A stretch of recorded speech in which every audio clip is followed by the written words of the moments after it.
नमस्कार दोस्तों, स्वागत है आपका अपने YouTube चैनल में। आज के इस वीडियो में हम लोग जानने वाले हैं टॉप 50 जीके के कुछ महत्वपूर्ण प्रश्न जो आपके एग्जाम के लिए बहुत ही उपयोगी है। दोस्तों, आप कोई भी गवर्नमेंट एग्जाम की तैयारी कर रहे हैं जिसमें जीके के प्रश्न पूछा जाता है, तो आपको बता दें ये 50 प्रश्न लूसेंट से लिया गया है और छाट छाट कर लिया गया है जो इम्पोर्टेंट प्रश्न है। तो आप इस कंटेंट को एंड तक जरूर देखिए और कुछ नई चीज़ सीखिए और 50 प्रश्न तो जरूर ही सीख जाएंगे। तो चलिए हम लोग वीडियो शुरू करते हैं बिना देर ना करते हुए। और आपको बता दें बहुत ही इंपॉर्टेंट प्रश्न है दोस्तों, जरूर इस कंटेंट को देखिए। फर्स्ट नंबर प्रश्न बोल रहा है, दो तत्व कैल्शियम परमाणु क्रमांक 20 और आर्गन परमाणु क्रमांक 18 दोनों तत्वों की द्रव्यमान संख्या 40 है, तो तत्वों को क्या कहा जाता है? तो दोस्तों आपको बता दें तत्वों को समभारिक कहा जाता है और इस तरह प्रश्न एग्जाम में जरूरी आएंगे। और नेक्स्ट क्वेश्चन बोल रहा है, किस तत्व के रासायनिक गुणधर्म किस तत्व के रासायनिक गुणधर्म किस पर निर्भर करते हैं? तो तत्व की सबसे बाहरी कोश में इलेक्ट्रॉनों की संख्या पर निर्भर करती है। ऑप्शन नंबर ए इसका सही आंसर हो जाएगा। और नेक्स्ट प्रश्न बोल रहा है, रेडियम रेडियो सक्रियता की परिघटना की खोज किसने की? रेडियो सक्रियता की परिघटना की खोज दोस्तों किसने की? तो हेनरी बैकेरल ने की थी। ऑप्शन नंबर सी इसका सही आंसर हो जाएगा। नेक्स्ट प्रश्न बोल रहा है, रेडियो धार्मिता का यूनिट क्या है? तो क्यूरी इसका यूनिट है दोस्तों। रेडियो धार्मिता का यूनिट क्यूरी है। ऑप्शन नंबर डी इसका सही आंसर। नेक्स्ट प्रश्न बोल रहा है, रेडियो धर्मिता नापी जाती है? तो रेडियो धर्मिता नापी जाती है दोस्तों गीगर मूलर काउंटर से। ऑप्शन नंबर ए इसका सही आंसर हो जाएगा। गीगर मूलर काउंटर से रेडियो धर्मिता नापी जाती है। और 6 नंबर सवाल है, रेडियोधर्मी वस्तुओं को किससे बने पात्र में रखना चाहिए? तो शीशा के बने पात्र पर रखना चाहिए दोस्तों। किसको? रेडियोधर्मी वस्तुओं को। नेक्स्ट प्रश्न बोल रहा है, रेडियोधर्मी तत्व किसका उत्सर्जन करते हैं? तो रेडियोधर्मी तत्व दोस्तों अल्फा बीटा तथा गामा गामा का विकिरण उत्सर्जन करते हैं। ऑप्शन नंबर बी इसका सही आंसर हो जाएगा। नेक्स्ट प्रश्न दोस्तों 8 नंबर, निम्नलिखित में से किस में ऋणात्मक आवेश होती है? तो निम्नलिखित में से किस में दोस्तों ऋणात्मक आवेश होती है? तो बीटा किरण की दोस्तों ऋणात्मक आवेश होती है। ऑप्शन नंबर बी इसका सही आंसर। नेक्स्ट प्रश्न बोल रहा है, निम्नलिखित में से किसके उत्सर्जन से संभारिक उत्पन्न होते हैं? किसके उत्सर्जन से दोस्तों संभारिक उत्पन्न होते हैं? तो बीटा किरण की उत्सर्जन से संभारिक किरण उत्पन्न होती है। ऑप्शन नंबर बी इसका सही आंसर हो जाएगा। बहुत ही इंपॉर्टेंट प्रश्न है दोस्तों, जरूर ही आप इस चैनल को सब्सक्राइब कर लीजिएगा और इस कंटेंट को लाइक कीजिए। और नेक्स्ट प्रश्न बोल रहा है, रेडियोधर्मी पदार्थ में किस दौरान कोई परिवर्तन द्रव्यमान का आवेश में नहीं होता? रेडियोधर्मी पदार्थ में दोस्तों किस दौरान कोई परिवर्तन द्रव्यमान या आवेश में नहीं होता है? तो जो ये है गामा उत्सर्जन, इसका उसका द्रव्यमान आवेश में नहीं होता है। नेक्स्ट प्रश्न बोल रहा है, अल्फा बीटा तथा गामा की वेधन शक्तियां अपने अवरोही क्रम में किस क्रम में होती है? तो अवरोही क्रम में दोस्तों पहले गामा हो जाएगा, बीटा हो जाएगा, उसके बाद अल्फा हो जाएगा। ऑप्शन नंबर बी इसका सही आंसर हो जाएगा। नेक्स्ट प्रश्न बोल रहा है, न्यूनतम पारगम्य शक्ति विकिरण कौन सी है? तो अल्फा किरण दोस्तों इसका सही आंसर हो जाएगा। न्यूनतम पारगम्य शक्ति अल्फा किरण है। नेक्स्ट प्रश्न बोल रहा है, अल्फा कण में क्या होते हैं? तो अल्फा कण में 2 प्रोटॉन व 2 न्यूट्रॉन होते हैं। ऑप्शन नंबर ए इसका सही आंसर हो जाएगा। नेक्स्ट प्रश्न बोल रहा है, अल्फा पार्टिकल्स होते हैं, अल्फा पार्टिकल्स में क्या होते हैं? तो बिल्कुल हीलियम के केंद्रक के जैसा अल्फा पार्टिकल्स में होते हैं, बिल्कुल हीलियम के केंद्रक जैसा। ऑप्शन नंबर डी इसका सही आंसर हो जाएगा।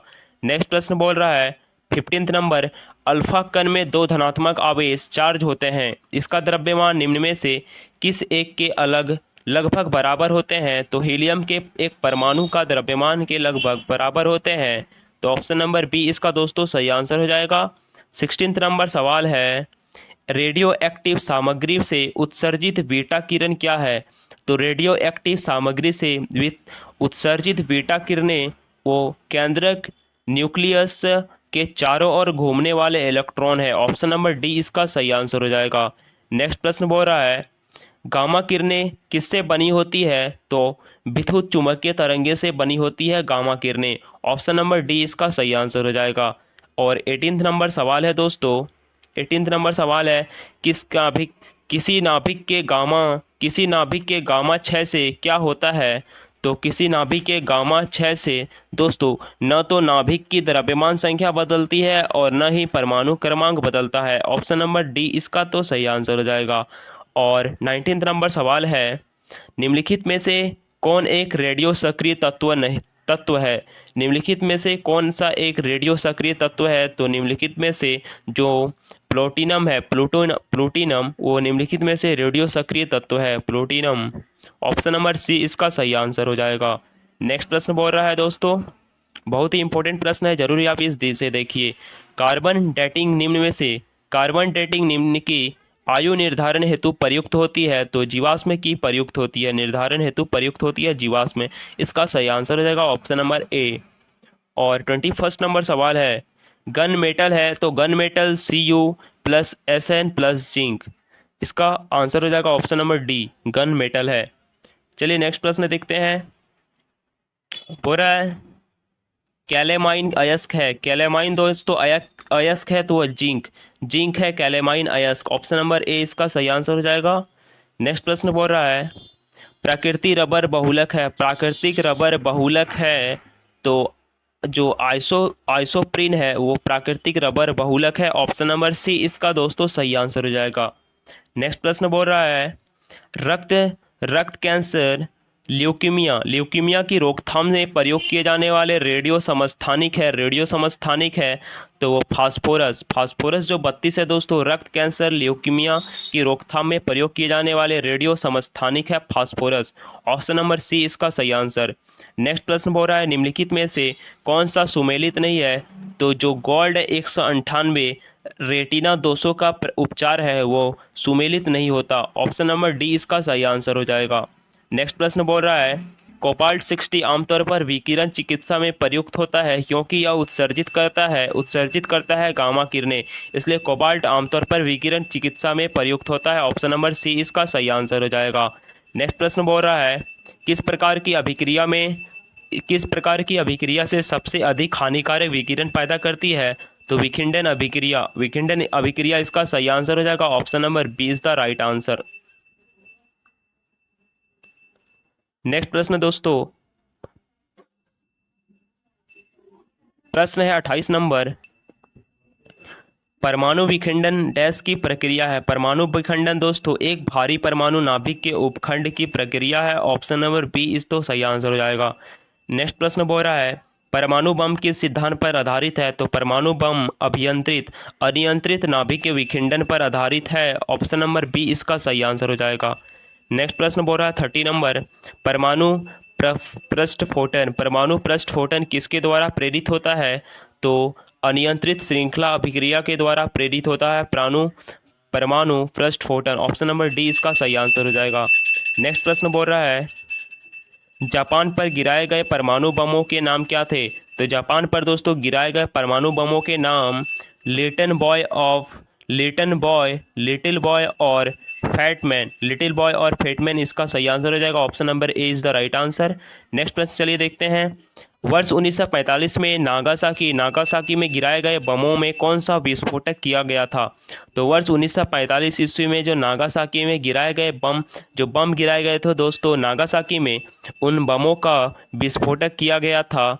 तो जो प्लूटिनम विस्फोटक किया गया था। बमों में कौन सा प्लूटिनम विस्फोटक किया गया था? ऑप्शन नंबर सी इसका सही आंसर हो जाएगा। और 33 नंबर सवाल बोल रहा है न्यूक्लियर संलयन के दौरान निम्नलिखित में से क्या होता है? तो दो हल्के न्यूक्लियाई मिलकर एक भारी न्यूक्लियस बनाते हैं। ऑप्शन नंबर सी इसका सही आंसर हो जाएगा। नेक्स्ट प्रश्न बोल रहा है दोस्तों, बहुत ही इंपॉर्टेंट प्रश्न है, जरूरी आप इस कंटेंट को देख लीजिए, आपके लिए बहुत ही हेल्प होगा। प्रश्न है निम्नलिखित में से कौन सा सौर ऊर्जा का स्रोत है? दोस्तों निम्नलिखित में से कौन सा सौर ऊर्जा का स्रोत है? तो नाभिक के संलयन है जो सौर ऊर्जा का स्रोत है। ऑप्शन नंबर बी इसका सही आंसर हो जाएगा। नेक्स्ट प्रश्न बोल रहा है हाइड्रोजन बम किस सिद्धांत पर आधारित है? तो अनियंत्रित संलयन अभिक्रिया के सिद्धांत पर आधारित है hydrogen bomb. Option number D इसका सही आंसर हो जाएगा। और चलिए सवाल है आगे, 36 नंबर सवाल है, हाइड्रोजन बम विकसित किया गया था। हाइड्रोजन बम विकसित किया गया था दोस्तों एडवर्ड एडवर्ड टेलर द्वारा विकसित किया गया था hydrogen bomb. Option number A इसका सही आंसर हो जाएगा।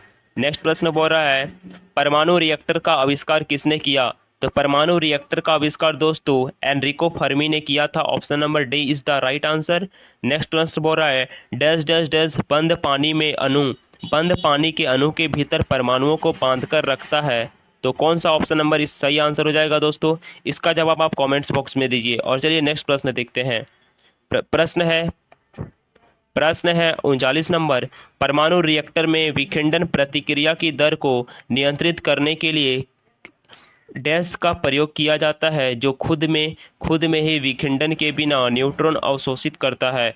परमाणु रिएक्टर में विखंडन प्रतिक्रिया की दर को नियंत्रित करने के लिए डैश का प्रयोग किया जाता है जो खुद में ही विखंडन के बिना न्यूट्रॉन अवशोषित करता है। तो जो कैडेनियम है दोस्तों, इसका सही आंसर हो जाएगा ऑप्शन नंबर डी। और 40 नंबर सवाल है, नाभिकीय रिएक्टरों की मूल प्रक्रिया क्या है? नाभिकीय रिएक्टरों की मूल प्रक्रिया क्या है? तो विखंडन इसका सही आंसर हो जाएगा। नेक्स्ट प्रश्न बोल रहा है 41 नंबर, कलपक्कम में फास्ट ब्रीडर रिएक्टर में निम्नलिखित में से कौन सा एक शीतल तक प्रयोग लाया जाता है? जो द्रवित सोडियम है दोस्तों, द्रवित सोडियम कलपक्कम के फास्ट ब्रीडर रिएक्टरों में निम्नलिखित में से जो ब्रीडर सोडियम एक शीतलक प्रयोग में लाया जाता है। Option number B is the right answer हो जाएगा।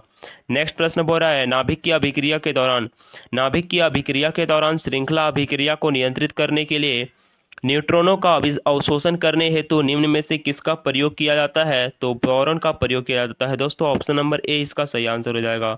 नेक्स्ट प्रश्न बोल रहा है, निम्नलिखित में से कौन सा पदार्थ नाभिकीय रिएक्टरों में मंदक का काम करता है? तो कौन सा पदार्थ है? तो दोस्तों भारी जल है दोस्तों, भारी जल वो रिएक्टरों में मंदक में काम करता है। ऑप्शन नंबर सी इसका सही आंसर हो जाएगा। नेक्स्ट प्रश्न बोल रहा है, नाभिकीय रिएक्टर में निम्नलिखित में से किसे मंदक के रूप में प्रयोग किया जाता है? तो ग्रेफाइट को मंदक के रूप में प्रयोग किया जाता है। ऑप्शन नंबर बी इसका सही आंसर हो जाएगा।